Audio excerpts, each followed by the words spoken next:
Assalamualaikum warahmatullahi wabarakatuh. Alhamdulillahilladzi arsala rasulahu bil huda wa dinil haqq liyudhhirahu 'ala dini kullihi wa kafaa billahi shahidan. Allahumma shalli 'ala sayyidina Muhammad wa 'ala alihi wa ashabihi ajma'in. Qala rabbi shrah li sadri wa yassir li amri wahlul 'uqdatam min lisani yafqahu qawli. Amma ba'du.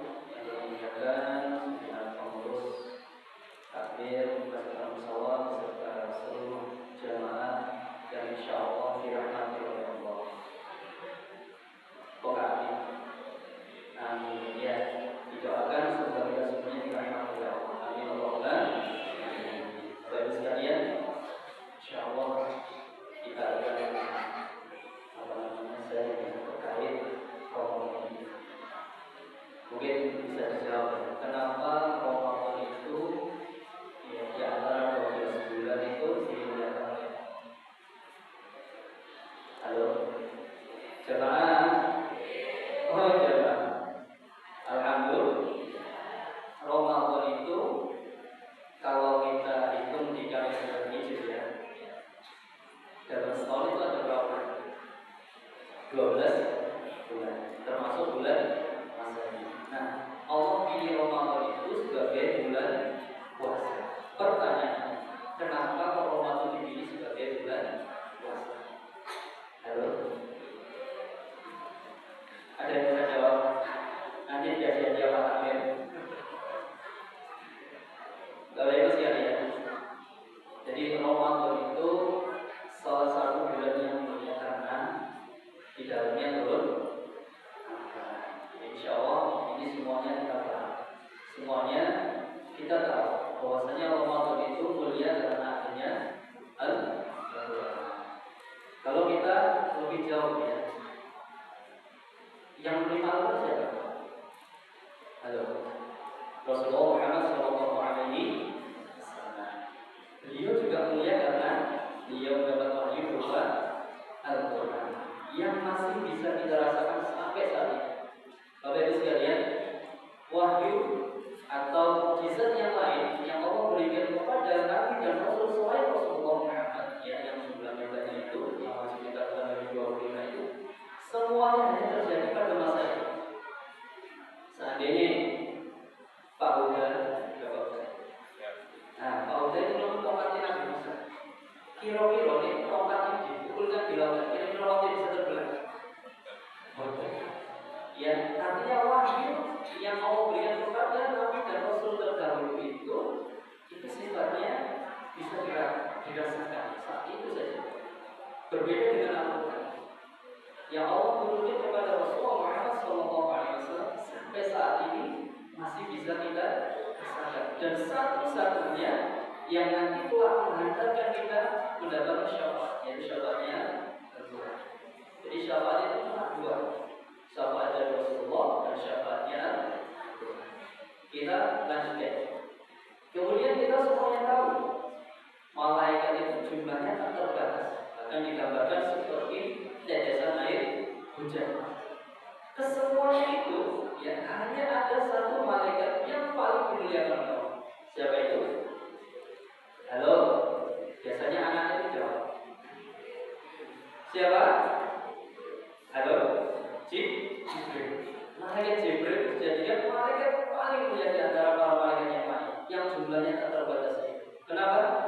Karena Jibril menerima wahyu berupa Al-Quran. Dia mengirimkan wahyu, mengirimkan wahyu Al-Quran itu kepada Rasulullah SAW. Kemudian Allah kasih malaikat Jibril itu, wahyu berupa Al-Quran itu bila sautin, bila harfi. Al-Quran itu Allah kasihkan kepada Jibril bila sautin, tanpa suara, bila harfi, tanpa huruf. Logikanya sebenarnya, kalau jenengan baca Al-Quran ini gak ada tulisannya bisa membaca, gak bisa. Tapi Al-Quran itu ketika ada yang membacakan kita bisa mendengar, bisa. Berarti ada tulisan, ada suara, sehingga kita bisa mendengar. Nah Al-Quran itu diturunkan kepada Jibril. Jibril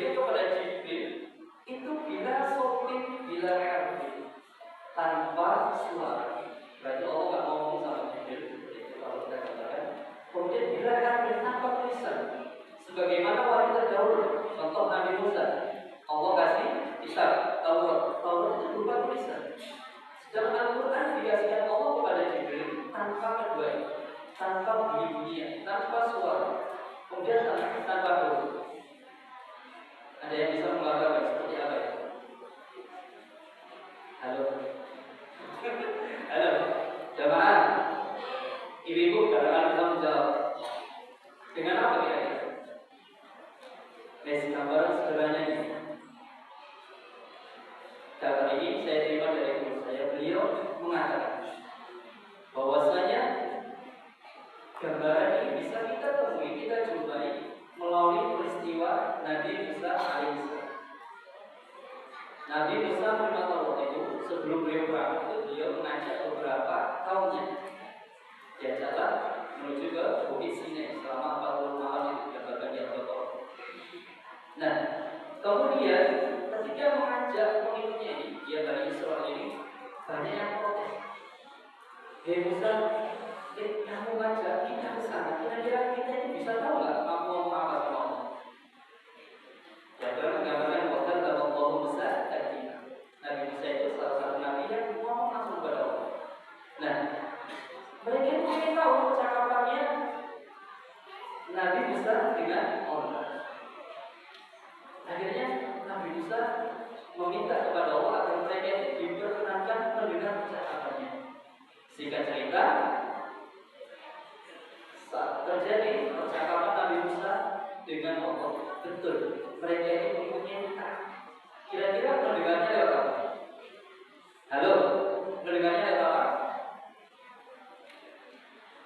Logikanya lewat telinga, betul. Jadi mereka tidak mendengar lewat telinga mereka.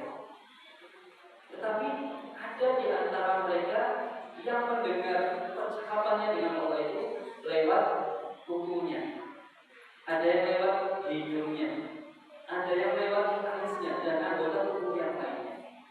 Artinya apa Bapak sekalian? Ketika Allah berkehendak, maka telinga bukan satu-satunya indera yang bisa mendengar. Nah, sebagaimana kisah yang tadi Jibril dengan Al-Quran itu, jadi tanpa suara, tanpa tulisan, tapi itu bisa disampaikan kepada Rasulullah SAW.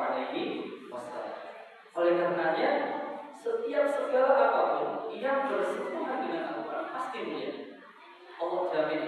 Ya, dalam hadis disebutkan banyak hal terkait kemuliaan Al-Quran. Termasuk, ya kalau tadi kita berbicara tentang bulan.